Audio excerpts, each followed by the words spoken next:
Bonjour à tous, aujourd'hui on corrige l'exercice 2 du sujet 2, Métropole 2021, sur les bases de données. Une base de données a été créée pour un restaurant. Voici le schéma relationnel ci-dessous. Petit 1. Parmi les 3 requêtes suivantes, écrites dans le langage SQL, laquelle renvoie les valeurs de tous les attributs des plats de la catégorie Entrée. On veut donc afficher l'identifiant plat, le nom, la catégorie, la description et le prix.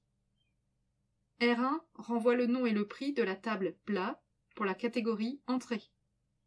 R2 affiche tous les attributs de la table plat pour la catégorie Entrée.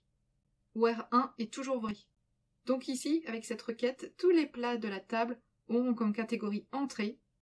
Donc la réponse est R2. Petit 2. Écrire en SQL des requêtes d'interrogation sur la base de données restaurant permettant de réaliser les tâches suivantes. Petit a. Donc on utilise le select from where. On écrit select nom, avis, from client, join, réservation on, ID client. Ici on a besoin de 2 tables. La table client pour avoir le nom et l'avis, et la table réservation pour indiquer le jour de la réservation du client et l'heure. Il faut bien sûr effectuer une jointure entre la table réservation et client. Pour information, je n'ai pas besoin de mettre client point devant les attributs de client et réservation point devant les attributs de réservation, car le nom des champs ou des attributs sont tous différents. Donc il n'y a aucune ambiguïté ici. Par contre, si 2 champs ont le même nom dans des tables différentes, lorsqu'on utilise un attribut d'une table, il faut utiliser le nom de la table point devant l'attribut. Cette requête, on peut aussi l'écrire différemment. Soit on utilise join, soit on utilise la liaison dans le where.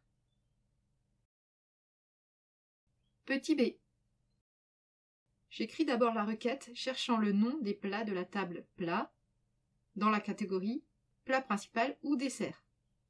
On peut l'écrire de façon différente, soit avec un OR, car on veut soit les plats principaux, soit les desserts, en sachant qu'un plat ne peut être les deux.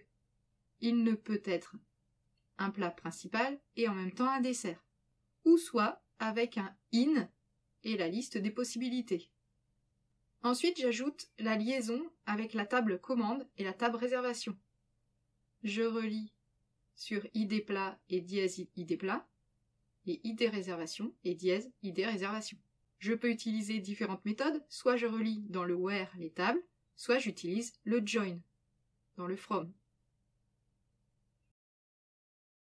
Petit 3. Que réalise la requête SQL suivante? Pour rappel, les requêtes d'insertion s'écrivent.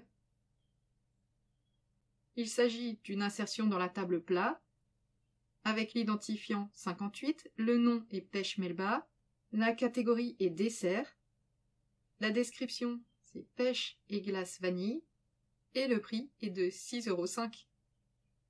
Petit 4. Écrire des requêtes SQL permettant de réaliser les tâches suivantes.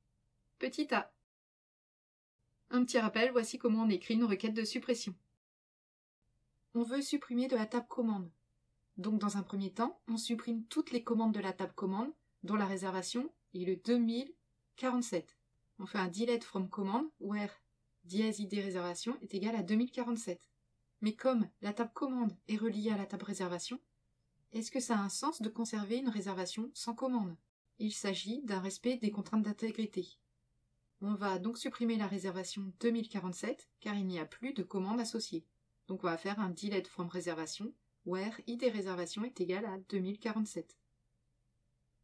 Petit b, il faut augmenter de 5% tous les prix de la relation plat strictement inférieure à 20.00.